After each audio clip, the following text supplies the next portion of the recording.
So I think Auburn's in the playoff in 2025. Somebody clip that. I'm not clipping now for posterity. Our assistants backstage, clip that. The non-existent assistants backstage.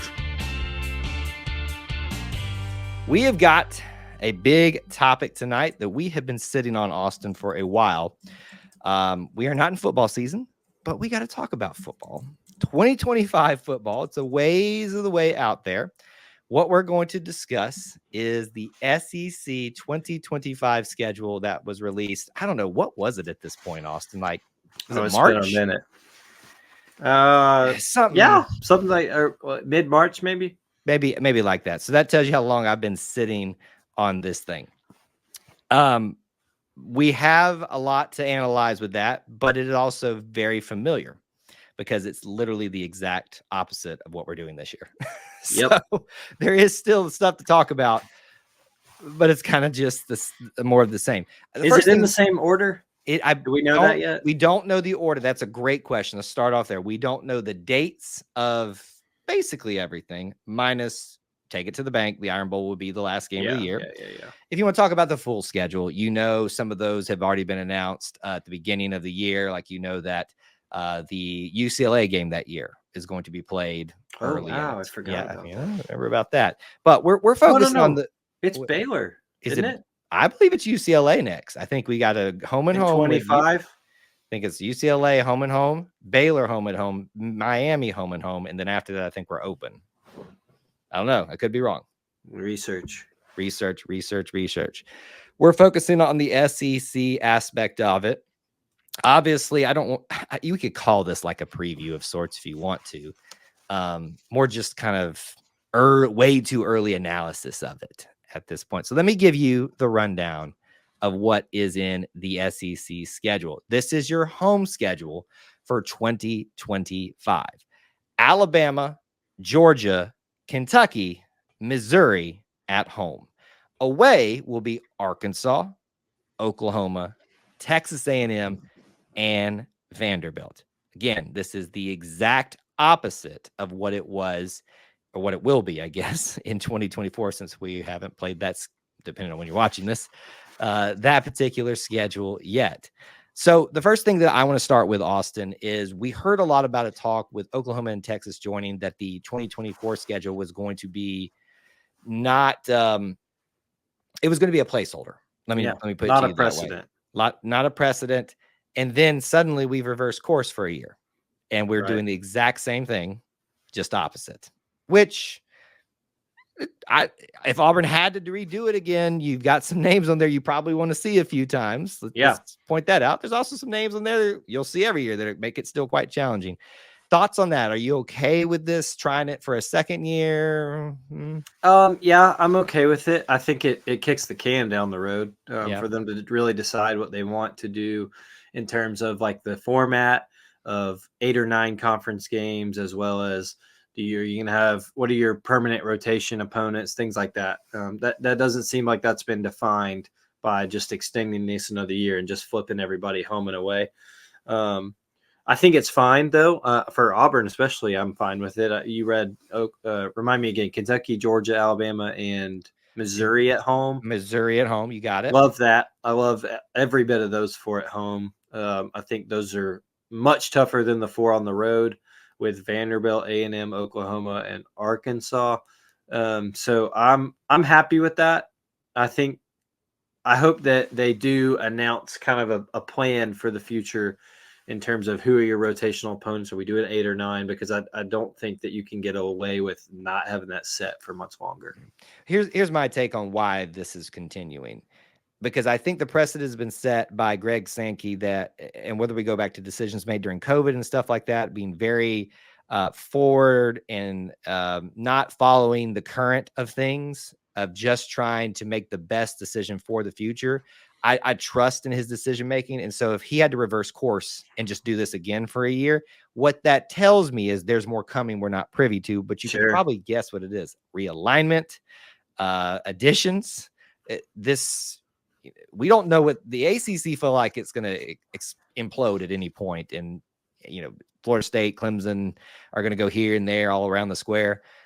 So we just don't know what could happen at this point. I felt like this was the decision made out of necessity because of what they know is coming, whether it's NIL, all these different things. That's my take on it about why we're continuing it. But when we talk about what we know right now with this schedule, what is more favorable to you? Or I guess it's always going to be more favorable at home, but how do you like this schedule compared to the one that will precede it in 2024? Like, do you think it's an easier schedule in 2020, SEC schedule in 2024 versus 2025 with the roles reversed at home and away? That's a good question. Again, here I'll give it to you just kind of as a thought-provoking thing. You've got on the road at Arkansas. You've got on the road Oklahoma, Texas A&M, Vanderbilt. At home, Alabama, Georgia, Kentucky, Missouri.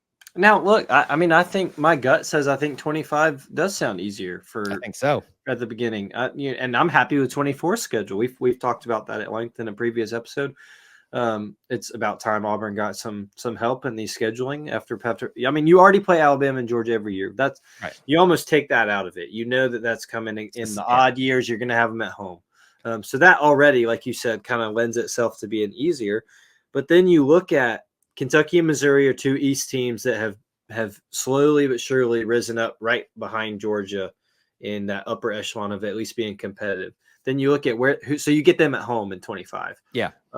Then you look at on the road in 25, you got Auburn North and Vanderbilt. You got Arkansas, who might be on a new coach by then.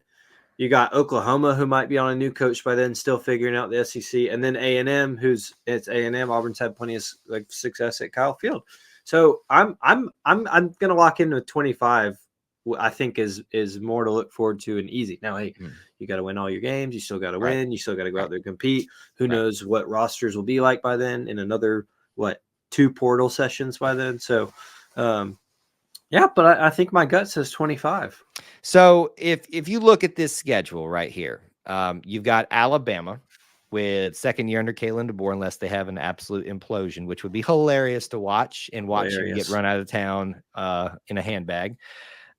You've got Georgia, who we have no indication that they're going to fall apart. So you just know it's going to be Georgia. You tell me. Is Kentucky and Missouri especially still going to be legitimate in 2 years' time? Missouri depends on this year. Last year was obviously a great year for them. Cotton Bowl win over Ohio State. Huge year. Drinkwitz had a huge year. Great for him. Now, I think you can make an argument if they have another great year this year, is Drinkwitz still there? Right. But I think that they have a blueprint, at least it looks like they can be successful.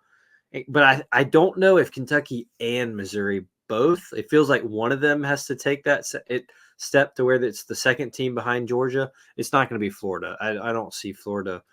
I think they have long been up there in the top 2 of the East for forever, and I don't think that's happening anymore. Are we allowed to still call it the West and the East? Are we doing top 2 teams in the SEC now? You're allowed to do whatever you want to do, even if it's incorrect, because we've been used to it forever. That is the state of the world at this point, isn't it? And that's a different commentary. That's a different commentary for another show. But if you want to do it, you can do it here. No, but you know what I mean when I say that, East and West. So I don't know where I'm going to put Texas and Oklahoma, but I think either Missouri or Kentucky will become that team. Mark Stoops is really good. It's just it's like 9 wins is the plateau, it feels like. And I hate that for him because I think he has made Kentucky relevant to the conversation every single year. We're talking about Kentucky as a part of the conversation at midpoint every single year under Mark Stoops. I think he's a great coach. I just don't know that he can get there under Kentucky to another level because it's Kentucky and all they care about is basketball. So to me, I look at the home schedule and I think what you are probably going to expect out of that is I think it's safe to say that Auburn is probably in a very solid, maybe just above 50-50 shot of winning Kentucky, Missouri. I think you can probably get the Alabama or the Georgia game at home, especially we've just seen how the Iron Bowl has gone with teams that had no business. You're due. Yep. No business competing against an Alabama team under Harsin and under first year Hugh Freeze, and it took seconds. Cue 4th and 31 jokes, which I will retort with 4th and 3 jokes.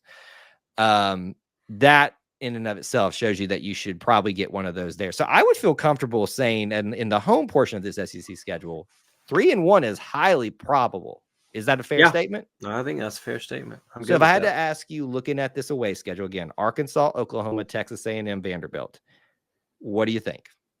I'll say Arkansas, Oklahoma, Texas A&M, Vanderbilt. I'll say 3-1 as should be bare minimum. Yes, I think that's a fair statement because you've got Vanderbilt. You can win them all, but you should. I think 3-1's. If you're going 2-2, something went wrong. Vanderbilt, sorry, Vanderbilt, you're Vanderbilt. Arkansas, I just don't believe in the Sam Pittman experiment anymore, and I never did. It's going to end. Yep. Yeah, so I think they're going to be on a downward trend. Oklahoma, I think, is in for a rough awakening, but I think they could rebound in a year or two, getting their feet. That's challenging. Texas A&M, it's a weird series these days. It used to be the away team always won. Going to be Elko's second year. Exactly, and I think that'll be a little bit more solid ground. So let's look at this. If you say where are your most likely losses in the home and the away portions, I say at home it's Georgia. Away it's probably Texas A&M. Yeah, is that fair? I would agree. Outside chance at Oklahoma. So with that in mind, Austin, just as a final piece of this, you're going to ask the question I was about to ask. Go ahead. Oh, I'm going to beat you to it. What is the record for just way too early? That's not what I was going to ask you. Oh, no. Okay. You go ahead then. I'll ask him. No, I'll ask him on after. I think way too early. Now, way too early. You were talking whole record, right? I'm talking whole record. What you know? So I am going to tell you that it is at Baylor. Oh, is I wrong? Which you and I need to know, but for personal reasons, since we have connections out there. We do. Yes, we opened the season at Baylor in 2025. Where did we change this around? It might have changed, but UCLA is next after that series. I swear it was a home and home. So at Baylor, who also could be on a new coach in 25. So then your non-con is at Baylor, Ball State, South Alabama, and Mercer. I know we're just doing SEC, but we had to for the full record. Right. Gosh, you better be 9-3 at least. I think it's very possible. Highly possible. I think that is the expectation we can way too early. Which then my next question to you is Auburn in the playoff in 25? I think if you lose to Georgia at home and if you lose to Texas A&M on the road and your only other third loss is a very respectable one to an Alabama, it really just depends on how the rest of the conference and rest of college football shakes out. I think you're in contention for the playoff. You might just be barely left out, depending on how many SEC teams make it. Yeah, and I don't even know what the number. I feel like we're already talking about expanding, and we haven't even played 12 yet. So I think Auburn's in the playoff in 2025. With that schedule, I am not. Somebody clip that. I am not clipping now for posterity. Our assistants backstage, clip that. The non-existent assistants backstage. You mean me? So clipping things, which actually I'm going to clip it right now. They have a button I can clip things, so it is clipped for posterity for me. All that to be said, we'd love to hear some of y'all's thoughts about this 2025 SEC schedule. Again, we know we're way off for this, but it's just something we wanted to dive into a little bit while we're getting into the dog days.